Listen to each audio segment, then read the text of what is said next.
Hi guys, welcome back to on YouTube channel jobs update point.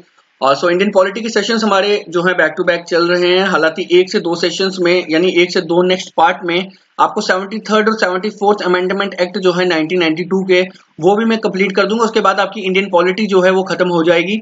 हालांकि MCQs की series मैंने start करी है, जिसमें अगर कुछ कैंडिडेट्स का कुछ छूट गया हो टॉपिक तो वो यहाँ पे एमसीक्यूज की सीरीज में रिकवर कर सकता है, या फिर वो कैंडिडेट जिसने एम लक्ष्मीकांत को पढ़ लिया है और रिवाइज करना चाहता है तो वो एमसीक्यूज के सेशन से पूरे क्वेश्चंस को जो है रिवाइज कर सकता है। हालांकि इस एमसीक्यूज की वीडियोस में मैं आपके साथ क्वेश्चन को पूरे तरीके से एक्सप्लेन करता हूं, सो दैट कोई कैंडिडेट का क्वेश्चन जो है ना छूट जाए, और अगर कोई किसी क्वेश्चन में डाउट है तो वो डाउट जो है जल्दी से जल्दी खत्म हो जाए, सो दैट एग्जामिनेशन में जाकर वो डाउट जो है कैंडिडेट को किसी भी तरह की प्रॉब्लम क्रिएट ना करवाए। तो चलिए, पार्ट 1 जो है हमारा इंडियन पॉलिटी की एमसीक्यूज का खत्म हो चुका है और 1 से लेकर 50 क्वेश्चंस के बीच हमने डिस्कस करा था। तो जिन कैंडिडेट्स ने वो पार्ट देखा है तो वीडियो की कमेंट बॉक्स में कमेंट करके बताइएगा कि कैसा पार्ट था। और आज जो है हम पार्ट 2 स्टार्ट करेंगे, जो कि आपका 51 क्वेश्चन से लेकर 100 क्वेश्चन तक रहेगा, यानी कुल मिला के 50 क्वेश्चन जो है हम पार्ट 2 में पढ़ेंगे। और मैं आपको बताना चाहूंगा कुल मिला के 300 तक के क्वेश्चन जो है आपको मैं इंडियन पॉलिटी में करवा दूंगा, जिससे एग्जामिनेशन में आपको कोई भी दिक्कत जो है नहीं आएगी। तो 51st क्वेश्चन की अगर बात करें, fundamental right to life and liberty जो है वो कौन सी आर्टिकल के अंदर आता है, तो वो आता है आपका आर्टिकल 21 के अंदर। तो अब मुझे यहाँ पे कैंडिडेट्स क्वेश्चन जो है मेरे अब राइज होंगे, बताइए कि कौन सा ऐसा फंडामेंटल राइट है जो किसी भी तरह की इमरजेंसी, अब इमरजेंसी की अगर बात करूं, एक नेशनल इमरजेंसी रहती है, एक स्टेट इमरजेंसी रहती है, एक फाइनेंशियल इमरजेंसी रहती है। नेशनल इमरजेंसी कितनी बार इंडिया में आ चुकी है वो बता दीजिएगा, और बाकी फिलहाल इमरजेंसीज नहीं आई हैं अभी तक। तो नेशनल इमरजेंसीज कितनी बार आई है वो वीडियो के कमेंट बॉक्स में कमेंट करके बता दीजिएगा। बट यहाँ पे एक चीज और बताइएगा कि जब इमरजेंसी लगती है, यानी जब इमरजेंसी होती है, चाहे वो स्टेट हो, नेशनल हो, फाइनेंशियल हो, तो किस तरह का राइट जो है हमारा बच जाता है, क्योंकि बाकी सब राइट जो है वो सस्पेंड हो जाते हैं। तो कौन सा राइट हमारा बच जाता है वो बता दीजिएगा। तो लाइफ क्वेश्चन पे पूछा गया था, right to life and liberty जो है कौन से आर्टिकल में आता है, तो वो आपका आर्टिकल 21 में आता है। अब नेक्स्ट क्वेश्चन की बात करेंगे, प्रियम्बल इंट्रोडक्शन। प्रियम्बल का दूसरा नाम वीडियो के कमेंट बॉक्स में कमेंट करके बताइए, क्योंकि मैंने ऑलरेडी जो है अपने लेक्चर्स में समझा रखा है। तो प्रियम्बल इंट्रोड्यूस किया था पंडित जवाहरलाल नेहरू ने। कब किया था?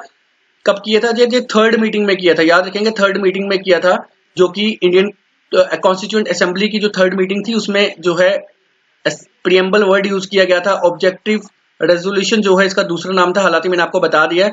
और ये जो है 13 दिसंबर 1946 को हुई थी। इस चीज का याद रखिएगा, डेट्स में आपको साथ साथ बता रहा हूं। तो यहाँ क्या पूछा गया है, was adopted in the constitution of India on. तो ये कब अडॉप्ट हुआ था इंडियन कॉन्स्टिट्यूशन में, वो पूछा गया है यहाँ पे।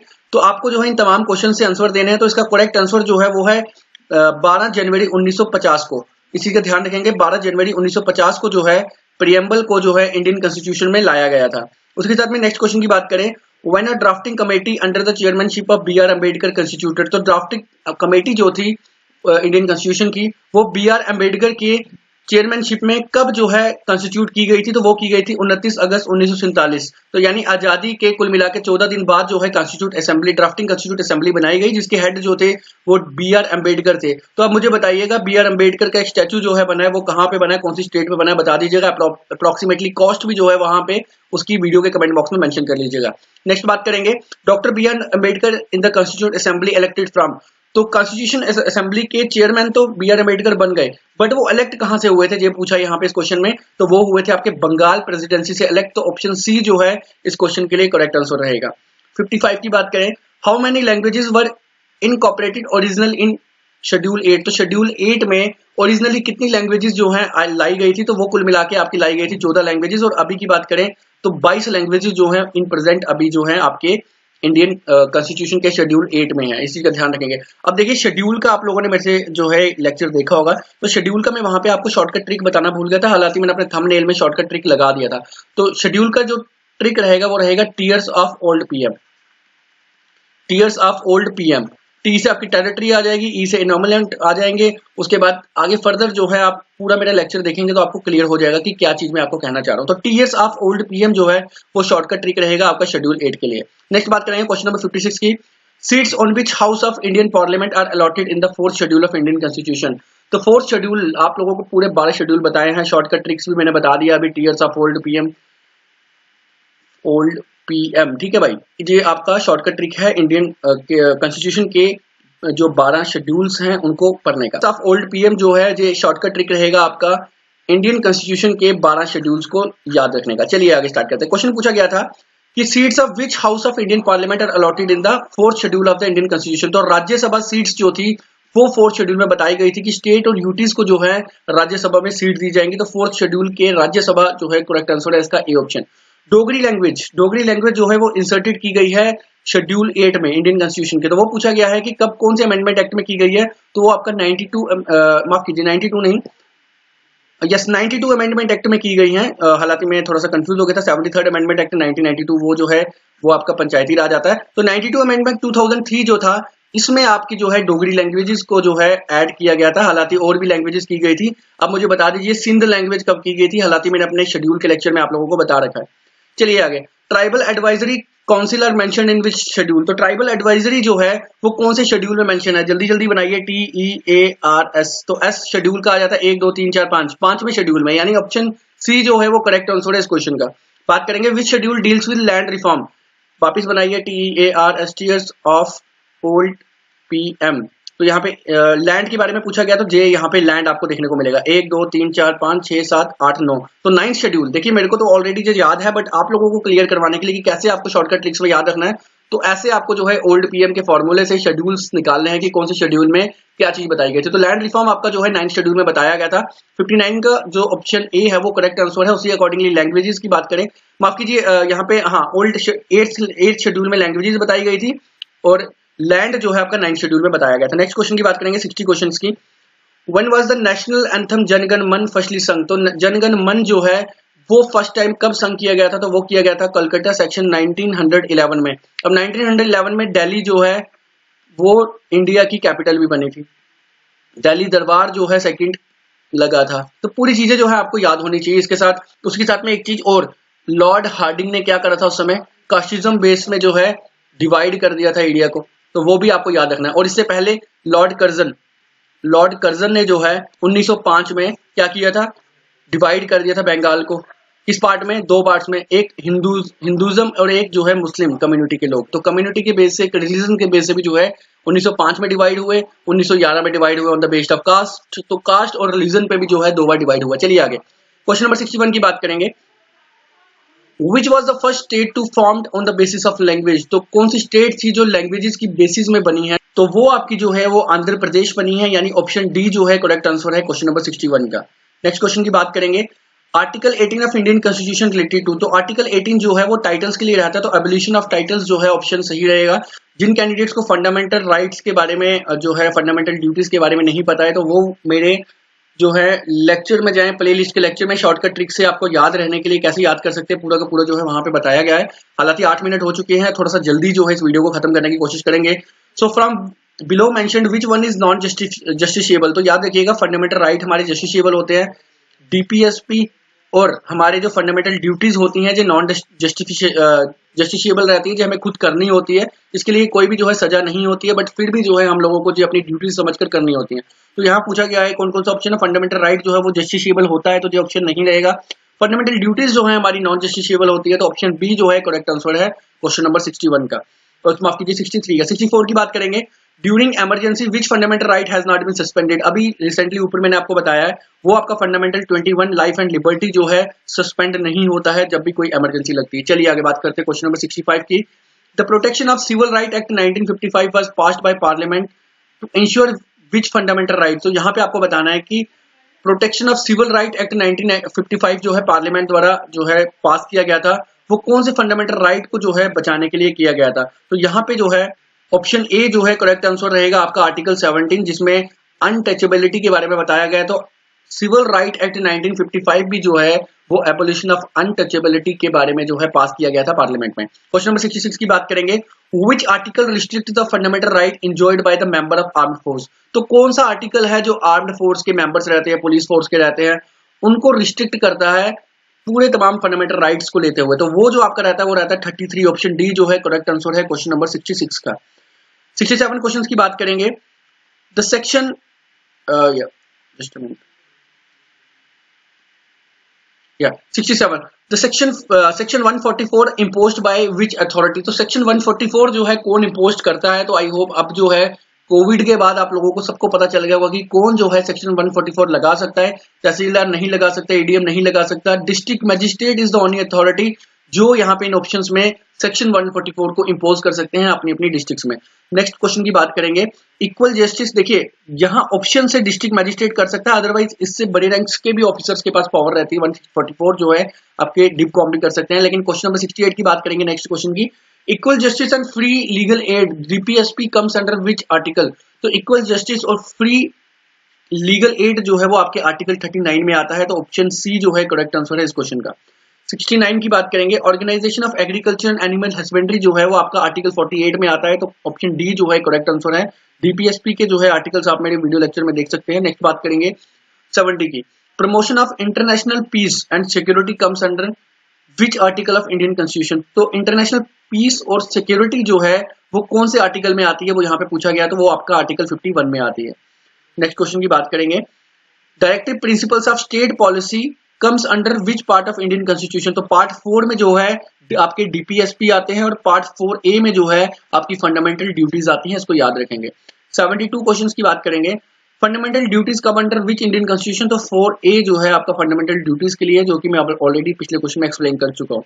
11th फंडामेंटल ड्यूटी जो है has been added to the Indian constitution in which amendment. तो 86th अमेंडमेंट में जो है आपकी 11th फंडामेंटल ड्यूटी ऐड की गई है कि एलिमेंट्री एजुकेशन जो है वो हर एक कैंडिडेट को उनके पेरेंट्स द्वारा दे दी जाए, स्टूडेंट मतलब उनके चाइल्ड को जो है वो देनी चाहिए उनके पेरेंट्स द्वारा, जो कि 0 से लेकर 14 माफ कीजिए 6 से लेकर 14 ईयर्स तक है। इसके साथ में नेक्स्ट क्वेश्चन की बात करेंगे 74th क्वेश्चन, और साथ ही में मैं एक चीज इंपॉर्टेंट बताना चाहूंगा कि जो फंडामेंटल राइट 21A पे भी जो है ऐड हुआ है, इस चीज को याद रखेंगे।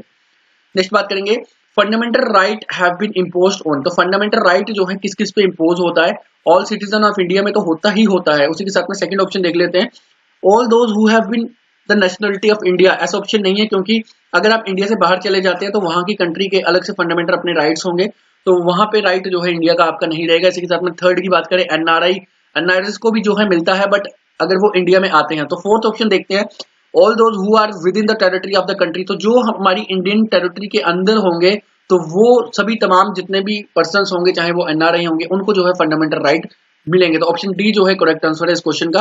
हालांकि सिटीजनशिप जो है उसको नहीं मिल पाएगी, सिटीजनशिप के क्या रूल्स हैं, कैसे जो है एक पर्सन सिटीजनशिप इंडिया की ले सकता है, वो पूरा का पूरा जो है आपको मैंने अपने सिटीजनशिप के लेक्चर में बता रखा है। 75th क्वेश्चन की बात करेंगे, fundamental duties were taken in the constitution from. तो फंडामेंटल ड्यूटीज जो है वो कहां से ली गई है, वो पूछा गया है इस क्वेश्चन में। तो फंडामेंटल ड्यूटीज जो है आपकी वो यूएसए से ली गई है, यूनाइटेड स्टेट ऑफ अमेरिका से। इस चीज का ध्यान रखेंगे, क्वेश्चन में जो है कुछ भी गलती ना करें, क्योंकि बहुत इंपॉर्टेंट क्वेश्चंस जो है आपको यहां से पूछे जा सकते हैं। चलिए आगे, what is the maximum age required for qualification of president of India. तो प्रेसिडेंट ऑफ इंडिया का लेक्चर जिन कैंडिडेट ने देखा है, तो 35 जो है आंखें बंद करके वो टिक कर लेंगे। तो 35 ईयर्स की एज जो है आपके प्रेसिडेंट के लिए, अगर आपने इलेक्ट होना है, तो आपके लिए मिनिमम एज क्राइटेरिया जो है वो 35 ईयर्स का रहेगा। 77 की बात करेंगे, विच आर्टिकल 60 डील्स विद। तो आर्टिकल 60 जो है वो किसको डील करता है, यहाँ पे क्वेश्चन पूछा गया है। तो 61 जो है वो बताइए किसको करता है। तो यहाँ पे 61 जो है इंपीचमेंट को करता है, याद रखिएगा, प्रेसिडेंट की इंपीचमेंट को करता है, और 60 जो है ओथ एंड अफर्मेशन को करता है। तो ऑप्शन डी जो है करेक्ट आंसर है इस क्वेश्चन का। एग्जीक्यूटिव पावर जो है उसकी वो 53 में आ जाती है, उसके साथ में इलेक्शन जो है वो 54 में आ जाते हैं, उसके साथ में टर्म कितनी रहती है, 57 में आ जाती है। तो इस तरह से आपको जो है मैंने पूरा का पूरा प्रेसिडेंट ऑफ इंडिया के लेक्चर में बता रखे हैं सारे आर्टिकल्स। 78 क्वेश्चन की बात करेंगे, who is responsible to settle dispute related to the election of president. तो प्रेसिडेंट के इलेक्शन में अगर कोई डिस्प्यूट हो जाता है, तो उसका रिस्पॉन्सिबल कौन रहता है, तो उसका responsible supreme court of India रहता है, याद रखिएगा। एग्जामिनर आपको इस तरह से दे देगा, state election commission of India, तो आप सोचेंगे वोटिंग की बात है तो इलेक्शन कमीशन है, बट कोई भी अगर डिस्प्यूट रहता है तो वो सुप्रीम कोर्ट ऑफ इंडिया जो है देखता है प्रेसिडेंट के इलेक्शन का। चलिए 79 क्वेश्चन की बात करते हैं, how can a president be removed from his office prior to his tenure. तो इंपीचमेंट के थ्रू ही प्रेसिडेंट को जो है उसके ऑफिस से निकाला जा सकता है, यानी कि वो उसके ऑफिस से उनको रिमूव किया जा सकता है। क्योंकि अगर डेथ की बात करें तो डेथ में उनको निकाला नहीं जाएगा, हालांकि वैकेंसी वेकेंट हो जाएगी, रेजिग्नेशन में भी वेकेंट हो जाएगी, निकाला नहीं जाएगा, छोड़ा जाएगा। रिटायरमेंट में भी जो है वो वैकेंसी वेकेंट होगी, बट निकाला नहीं जाएगा। लेकिन निकाला कब जाएगा, इंपीचमेंट द्वारा। अब इंपीचमेंट दोनों हाउसेस जो है करते हैं, हालांकि 2/3 मेजोरिटी होनी चाहिए फाइनल इंपीचमेंट के लिए, तो वो है मैंने ऑलरेडी अपने लेक्चर में बता रखा है। The manner of elections of president of India adopted from which country. तो आपको बताना है यहाँ पे जो प्रेसिडेंट के इलेक्शंस होते हैं वो तरीका जो है कौन सी कंट्री से अडॉप्ट किया गया है, वो ईस्ट से अडॉप्ट किया गया है। तो ऑप्शन बी जो है करेक्ट आंसर है क्वेश्चन नंबर 80 का। नेक्स्ट क्वेश्चन की बात करेंगे, who has been vested the powers to remove the president of India from his post. तो कौन जो है पावर रखता है प्रेसिडेंट ऑफ इंडिया को उनके उसकी पोस्ट से हटाने का, तो वो आपका जो है यहाँ पे ऑप्शन दे रखे हैं।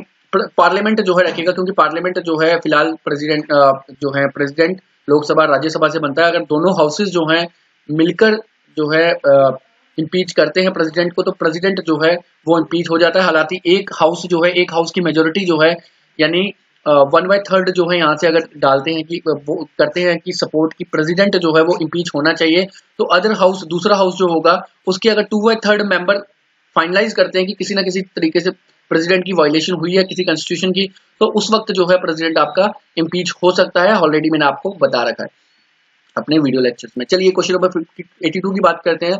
Who was the 14th president of India? तो 14th प्रेसिडेंट पूछा गया है। 15th प्रेसिडेंट अभी करंट चल रहा है जो कि द्रौपदी मुर्मू है। तो 14th इससे पहले कौन था? रामनाथ कोविंद। रामनाथ कोविंद जी ने एक बुक लिखी है, उस बुक का नाम जो है मुझे बता दीजिएगा वीडियो के कमेंट बॉक्स में। तो ऑप्शन डी जो है करेक्ट आंसर है इस क्वेश्चन का। 83 की बात करते हैं, थोड़ा सा जल्दी करते हैं क्योंकि वीडियो लेक्चर लंबा हो गया। Which article provides the administration of a UT to be done the president or any administration appointed by him? तो आर्टिकल 239 जो है वो आपका बताता है कि प्रेसिडेंट के द्वारा कोई भी अगर पर्सन अपॉइंट किया जाता है, गवर्नर या फिर लेफ्टिनेंट गवर्नर, वो जो है यूटी का एडमिनिस्ट्रेटर होगा और डायरेक्ट कंट्रोल जो है वो प्रेसिडेंट के पास होगा। चलिए आगे 84 क्वेश्चन की बात करते हैं। Which president was popularly known as people's president? तो आपके एपीजे अब्दुल कलाम जो हमारे थे वो जो है पीपल प्रेसिडेंट कहलाते थे। तो ऑप्शन जो है 84 का वो आपका बी रहेगा। 85 की बात करेंगे। Who is appointed as ex officio chairman of Rajya Sabha? तो वाइस प्रेसिडेंट के लेक्चर जिन कैंडिडेट्स ने देख रखे हैं तो वो आंखें बंद कर सीधा बी पे ऑप्शन पे क्लिक कर देंगे, क्योंकि कुछ और सोचने की जरूरत नहीं है। वाइस प्रेसिडेंट ऑफ इंडिया जो है वो रहते हैं हमारे x officio chairman of Rajya Sabha. तो देखिए वाइस प्रेसिडेंट की चेयरशिप के साथ जो है राज्यसभा की चेयरमैनशिप भी मिल जाती है। तो इसी के साथ में बता दीजिए अब कि करंट जो है हमारे प्रेजेंटली हमारे वाइस प्रेसिडेंट ऑफ इंडिया कौन है? वाइस प्रेसिडेंट ऑफ इंडिया कौन है बता दीजिएगा जल्दी जल्दी। चलिए 86 की बात करेंगे।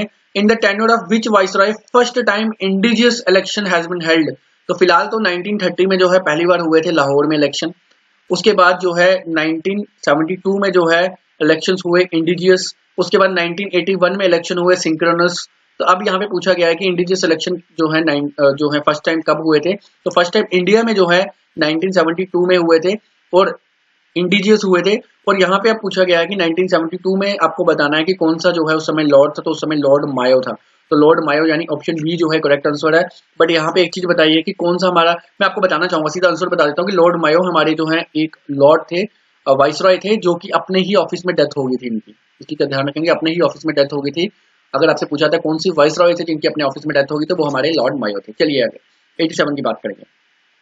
In the tenure of which viceroy first synchronise elections? तो मैंने ऑलरेडी यहाँ पे बता रखा है 1981। तो 1981 में लॉर्ड रिपन जो है ऑप्शन ए करेक्ट आंसर है इस क्वेश्चन का। उसके बाद रिपन के बाद डफरिन आए जो है, इसमें इंडियन नेशनल कांग्रेस बनी इंडियन नेशनल कांग्रेस 1885 में। याद रखिएगा लॉर्ड कैनिंग जो है वो कौन है? हमारे फर्स्ट वाइसरॉय हैं। इस चीज का याद रखेंगे सभी। 1858 का पीरियड याद रखिएगा, भूलिएगा मत। चलिए Indian national Congress formed in 1885। Who was the viceroy of India at that time? तो मैंने ऑलरेडी बता दिया कि उस समय वाइसरॉय जो थे लॉर्ड डफरिन थे। तो ऑप्शन सी जो है करेक्ट आंसर है।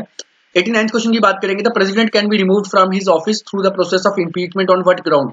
नॉट अटेंडिंग द मीटिंग, ऐसा नहीं है। Not giving the charges of Rashtrapati Bhavan, तो ऑलरेडी राष्ट्रपति भवन के जो है चार्जेस नहीं होते हैं इनको। राष्ट्रपति भवन जो है फ्री होता है इनको। और गवर्नर की अगर मैं बात करूं तो गवर्नर को राजभवन जो है वो फ्री होता है। लेफ्टिनेंट गवर्नर की बात करें। नेक्स्ट यहाँ पे पूछा गया है एंगरनेस, गुस्से के लिए भी ऐसा नहीं है। On violation of constitution, option D जो है करेक्ट आंसर है क्वेश्चन नंबर 89 का। 90 की बात करेंगे। What is the duration for which the president can keep a bill with himself without passing और returning the bill in the reconsider? तो veto's power अगर आपने देखी होंगी तो 3 विटो पावर रहती हैं। यहाँ पे पूछा गया है कि प्रेसिडेंट जो है एक बिल को अगर रिटर्न नहीं करता तो पास भी नहीं करता तो कितनी देर तक वो उसको अपने पास रख सकता है? तो वो रख सकता है नो स्पेसिफिक ड्यूरेशन, कोई ऐसी ड्यूरेशन नहीं है। यानी जब तक वो चाहे अपने पास बिल रख सकता है। हालांकि सपोज करिए एक असेंबली ने बिल जो है मेंबर्स ने जो है वो सबमिट करा प्रेसिडेंट को और प्रेसिडेंट ने वो बिल नहीं करा एक्सेप्ट, और उसके बाद जो है नई असेंबली बन जाती है और नए मेंबर्स आ जाते हैं। अगर नए मेंबर कहते हैं कि इस बिल को एक्सेप्ट नहीं करना है तो वो बिल्स जो है एक्सेप्ट नहीं होगा। इस चीज का फिलहाल जो है वीडियो लेक्चर्स में बता रखा है, आप देख लीजिएगा। 91 क्वेश्चन की बात करेंगे। Election of vice president comes under the article of Indian constitution. तो वाइस प्रेसिडेंट के इलेक्शन जो है वो आपके 67 आर्टिकल में आते हैं। तो वाइस प्रेसिडेंट के आर्टिकल भी जो आप लोग पढ़ लीजिएगा, वीडियो लेक्चर में बता रखे हैं मैंने शॉर्टकट टिप्स। 92 की बात करेंगे, president of India can tender his resignation to. तो प्रेसिडेंट ऑफ इंडिया जो है वो वाइस प्रेसिडेंट ऑफ इंडिया को अपने रेजिग्नेशन देता है और वाइस प्रेसिडेंट जो है वो प्रेसिडेंट को देता है। तो इस अकॉर्डिंगली जो है प्रोसेस चलता है इनके रेजिग्नेशन का। तो 92 का जो है सी ऑप्शन सही आंसर रहेगा। 93 की बात करेंगे, who was the first vice president of India. तो यहाँ पे पूछा गया है फर्स्ट वाइस प्रेसिडेंट जो है वो इंडिया के कौन थे, तो वो आपके थे डॉक्टर सर्वपल्ली राधाकृष्णन। तो ऑप्शन ए जो है 93 क्वेश्चन का सही आंसर रहेगा। 94 की बात करेंगे, what is the tenure of the office of vice president of India. तो 5 ईयर का टेन्योर रहता है। तो ऑप्शन बी जो है वो करेक्ट आंसर है इस क्वेश्चन का। हालांकि अनलिमिटेड उसका रहेगा जो पीएम रहेगा, मेजोरिटी जिस पार्टी की मैक्सिमम रहेगी जितने देर के लिए रहेगी, तो उसका पीएम जो है वो मेजोरिटी जो है वहां पे जिसकी पार्टी की रहेगी उसका जो है पीरियड अनलिमिटेड रहेगा। नेक्स्ट बात करेंगे 95 क्वेश्चन की, for how many terms can a candidate appear as a vice president of India. तो कितने समय जो कितनी बार जो है कितने टर्म्स में जो है एक पर्सन जो है वो प्रेसिडेंट ऑफ इंडिया बन सकता है। तो प्रेसिडेंट ऑफ इंडिया जो है वो कोई भी डिफाइंड नहीं है कॉन्स्टिट्यूशन में, तो यानी जितने मर्जी टाइम्स जो है एक कैंडिडेट प्रेसिडेंट बन सकता है। नेक्स्ट बात करेंगे 96 की, which article of Indian constitution deal with the person voluntarily acquired citizen of foreign state not to be citizen. तो कौन से इंडियन कॉन्स्टिट्यूशन के आर्टिकल में बताया गया है कि कोई भी पर्सन जो है वॉलंटरी एक्वायर कर सकता है सिटीजनशिप किसी भी फॉरेन स्टेट की। तो यहाँ पे जो है ऑप्शन 9 जो है आर्टिकल 9 जो है आपका करेक्ट आंसर है, यानी ऑप्शन ए जो है वो सही आंसर है। पूरे जो है 5 से लेकर 11 तक के जो सिटीजनशिप के आर्टिकल्स हैं मैंने अपने लेक्चर में आप लोगों को बता रखे हैं, आप मेरा लेक्चर जो है विजिट कर लीजिए। एनआरआई डे जो है वो कब ऑब्जर्व होता है, तो वो 9 जनवरी होता है हर 2 सालों में। तो ऑप्शन ए जो है वो करेक्ट आंसर है क्वेश्चन नंबर 97 का। 98 की बात करेंगे, citizen of a person can be terminated if he she resides outside the India for a continuous. अगर आप इंडिया से बाहर रहते हैं और आप इंडियन सिटीजनशिप आपके पास है, तो कितने समय तक अगर आप कंटिन्यूली इंडिया के बाहर रहते हैं तो आपकी सिटीजनशिप को खत्म कर दिया जाएगा। तो वो ऑप्शन है आपका सी ऑप्शन, यानी 7 साल से बाद अगर आप जो है इंडिया 7 साल लगातार इंडिया से बाहर रहते हैं तो आपकी सिटीजनशिप जो है नागरिकता जो है इंडिया की वो खत्म हो जाएगी। 99 की बात करेंगे, constitution of India offers what kind of citizenship. तो कॉन्स्टिट्यूशन ऑफ इंडिया जो है फिलहाल सिंगल सिटीजनशिप जो है करता है, जो हम लोगों ने कॉन्स्टिट्यूशन में पढ़ा है, बट 2005 में एक अमेंडमेंट हुई है। फिलहाल अगले क्वेश्चन में आपको वो डिस्कस कर देता हूँ मैं। तो देखिए यहाँ पे ड्यूल सिटीजनशिप लॉ जो है इंडिया ने पास किया है, अंडर विच अमेंडमेंट एक्ट। तो 2005 के अमेंडमेंट एक्ट में सिटीजन अमेंडमेंट एक्ट आया है 2005 में, याद रखिएगा। अब यहाँ पे आपको एक छोटी सी चीज बताना चाहूंगा, ब्रीफ में समझाना चाहूंगा, क्योंकि सिटीजनशिप जब मैंने आपको पढ़ाया था उस पर डिस्कस नहीं करा था। 2004 में जो है सिटीजनशिप के लिए जो है एक्ट एक आता है, जिसमें बताया जाता है कि 16 कंट्रीज जो हैं, हालांकि डिफरेंट 16 कंट्रीज हैं, उन पे अगर POI यानी पर्सन ओरिजिन इंडिया, यानी जो पहले से ही इंडियन था पर्सन, कोई बाहर किसी कंट्री में अगर वो सिटीजनशिप ले चुका है, 16 कंट्रीज जो थी उस पर बताया गया था कि उस पर जो है उसको ड्यूल सिटीजनशिप मिल जाएगी। बट सिटीजनशिप अमेंडमेंट एक्ट 2005 में बताया गया कि पाकिस्तान और बांग्लादेश को छोड़कर तमाम कंट्रीज में अगर POI पर्सन्स हैं तो उनको जो है ड्यूल सिटीजनशिप मिल जाएगी। तो यहाँ पे जो है 2005 में अमेंडमेंट हुई है। इस चीज के बारे में आप लोग पढ़ लीजिएगा, बहुत से कैंडिडेट्स को इसका नहीं पता है। तो फिलहाल आई होप वीडियो अच्छी लगी होगी, तो वीडियो अच्छी लगे लाइक कर लीजिएगा, चैनल को सब्सक्राइब कर लीजिएगा फर्दर अपडेट के लिए। तो इस तरह की फर्दर वीडियोस जो है आपके साथ डिस्कस करता रहूंगा, हर एक सब्जेक्ट की डिस्कस करता रहूंगा, सो दैट एग्जामिनेशन में एक शॉर्टकट वे से आप जो है MCQs पूरा एक बार अगर देखें तो पूरा बुक जो है आप रिवाइज कर ले मेरे MCQ से। तो guys thank you so much for watching this video. मिलते हैं अगली वीडियो अगली अपडेट के साथ, तब तक के लिए गुड बाय।